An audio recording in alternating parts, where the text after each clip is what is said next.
রায়গঞ্জের দিকে নজর রাখি। রায়গঞ্জ শহরে ব্যক্তিগত মালিকানাধীন পুকুর ভরাট, আর এই পুকুর ভরাট করে প্লট তৈরি, তারপরে সেটা বিক্রির ছক। অভিযোগ, এতে মদত দিচ্ছেন রায়গঞ্জের উপপুর প্রশাসক। অভিযোগ মানতে নারাজ তিনি।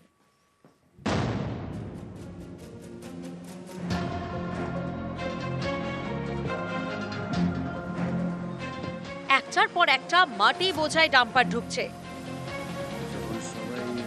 আটমোবার দিয়ে মাটি ফেলা হচ্ছে পুকুরে। এভাবেই আস্ত একটা পুকুরের অনেকটাই বুঝিয়ে ফেলা হয়েছে। চাঞ্চল্যকর অভিযোগ উত্তর দিনাজপুরের রায়গঞ্জে।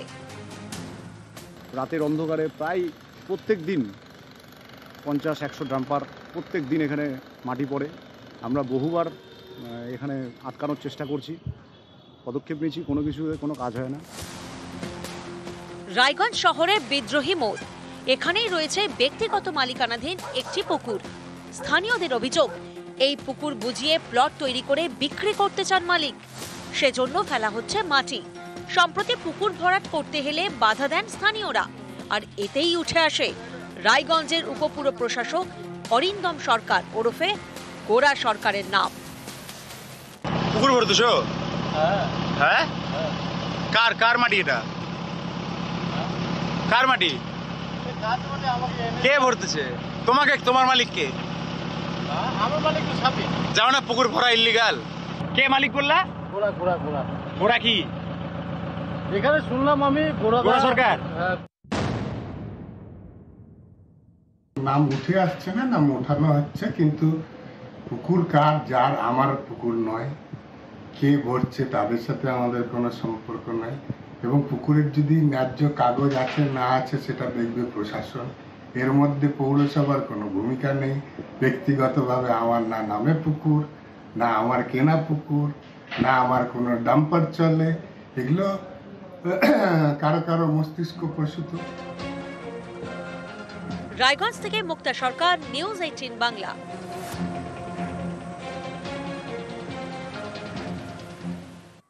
সুন্দরবনের প্রত্যন্ত গ্রাম, কারোর বাড়িতে নেই টিভি রেডিও। এই যে কিছুক্ষণ আগে আপনাদের আমি জানালাম যে আজকে বা আগামী সপ্তাহে বা এই সপ্তাহে কেমন ওয়েদার থাকবে, কিন্তু এই সুন্দরবনের প্রত্যন্ত গ্রামে তো টিভি নেই বা রেডিও নেই, তাই আবহাওয়ার খবর জানার উপায়ও নেই তাদের কাছে। আর এই সমস্যা মেটাতেই কাকদ্বীপের 2টি গ্রামের বাসিন্দাদের জন্য অভিনব উদ্যোগ। কি উদ্যোগ? বাড়ির দেওয়ালে লেখা হয় আবহাওয়ার পূর্বাভাস।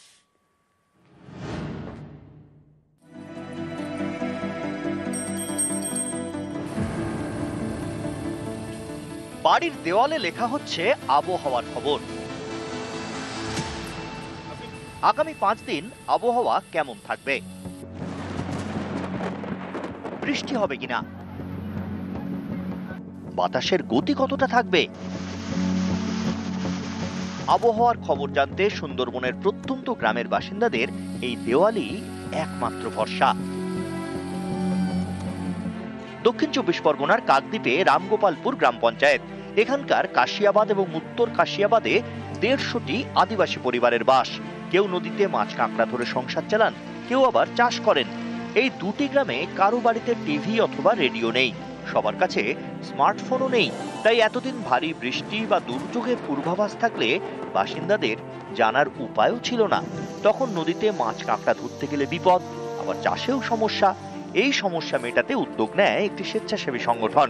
গ্রামের দেওয়ালে আবহাওয়ার খবর লেখার উদ্যোগ নেয়। আমরা মাছ কাঁকড়া ধরে খাই, চাষবাস করে খাই।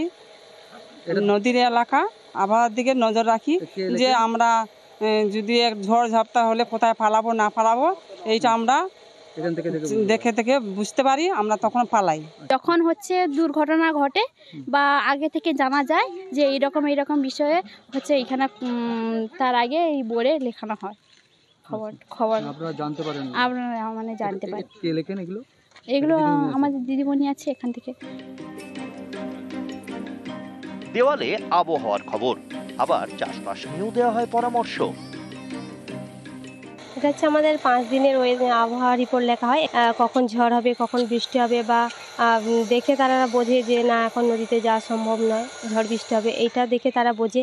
বা এখানে কৃষি পরামর্শ দেওয়া হয় যে এই সময়টা কোন কোন চাষ করা যাবে, কি কি ব্যবহার করা যাবে, এইসব দেখে তারা বোঝে, তাতে চাষের সুবিধা হয় এবং নদীতে যাওয়া, তাদের মানে মাছ কাঁকড়া ধরে। এখানে আমাদের 6টা জায়গায় লেখা হয়। কাকদ্বীপ থেকে বিশ্বজিৎ হালদার, নিউজ 18 বাংলা। আর এবার নজর রাখতে হচ্ছে পাণ্ডবেশ্বরের দিকে। সেখানে বন দফতরের বৃক্ষরোপণ কর্মসূচি, আর সেই অনুষ্ঠানে ডিএফওকে ধমক স্থানীয় তৃণমূল বিধায়কের। এমএলএ নরেন্দ্রনাথ চক্রবর্তীর অভিযোগ, তার সঙ্গে আলোচনা না করেই গাছ বসানো হচ্ছে, আর তাই পশ্চিম বর্ধমানের জেলা শাসকের সামনে বড় আধিকারিককে ধমক বিধায়কের। আমি এখানকার বিধায়ক, আমার সঙ্গে সামান্য পরামর্শ করার প্রয়োজন বোধ করেনি। ভাই, এই লোকগুলো কি করে খাবে? নো, আপনি ভুল সিদ্ধান্ত নিয়েছেন। আমি এখানকার বিধায়ক, আপনি আমার সঙ্গে পরামর্শ করবেন না, আপনি যা কিছু করবেন। দুর্গাপুরের ডিএফওকে এভাবেই ধমক পাণ্ডবেশ্বরের তৃণমূল বিধায়ক নরেন্দ্রনাথ চক্রবর্তী। পশ্চিম বর্ধমানের পাণ্ডবেশ্বর, এখানে রয়েছে দুর্গাপুর বন বিভাগের জমি, বনাঞ্চল লাগোয়া প্রতাপপুর গ্রাম পঞ্চায়েত। এই এলাকার বেশিরভাগ বাসিন্দাই আদিবাসী। তারা বনাঞ্চল থেকে মোরাম তুলে বাইরে বিক্রি করে সংসার চালান। এভাবে মোরাম তোলায় বনাঞ্চলে তৈরি হয়েছে বড় বড় গর্ত। সেই জায়গায় গাছ বসানোর সিদ্ধান্ত নিয়েছে বন দফতর। সেই অনুষ্ঠানই ছিল রবিবার। এখানে আমাদের বাঁশবড়া বন সংরক্ষণ কমিটি রয়েছে এবং সেটা মূলত আদিবাসী অধ্যুষিত এলাকায়, তো সেখানে সমস্ত লোকেরা এখানে কাজ পাবেন। এই পুরো গাছ লাগানোর পদ্ধতি, সারা বছর ধরে গাছ লাগানোর কিছু কিছু ভাগ থাকে, সেই পুরো কাজগুলো কিন্তু ওনারাই পাবেন এবং ওনাদেরকে দিয়ে কাজ করা হবে, তাই ওনাদের রুজি রোজগারের ব্যবস্থাও হবে এখানে। বৃক্ষরোপণ কর্মসূচিতে ছিলেন পাণ্ডবেশ্বরের তৃণমূল বিধায়ক নরেন্দ্রনাথ চক্রবর্তী। তাঁর অভিযোগ, জমির মাপজোক না করেই গাছ বসানো হচ্ছে এবং সেটাও তাঁর সঙ্গে আলোচনা না করে। তাই জেলা শাসকের সামনে ডিএফওকে ধমক বিধায়কের। এই লোকগুলো কি করে খাবে? নো, আপনি ভুল সিদ্ধান্ত নিয়েছেন। আমি এখানকার বিধায়ক, আপনি আমার সঙ্গে পরামর্শ করবেন না, আপনি যা কিছু করবেন। আমাকে জানানোর প্রয়োজন বোধ করেনি। আমি ফোন করার পর আমাকে একটা চিঠি পাঠিয়েছে। আমি ফোন করবো, ডিএম সাহেব আমাকে বলেছিলেন এখানে মিনারেলসে কাজ করে, সেখানে 12,000 লেবার সেখানে কাজ করে খায়, গরিব মানুষ করে খায়। আমি প্রথমেই আন্তরিক ক্ষমাপ্রার্থী যদি আমার ব্যবহারে কেউ কষ্ট পায়। আমি তাদের কাছে ব্যক্তিগতভাবে ক্ষমা চেয়ে নিচ্ছি।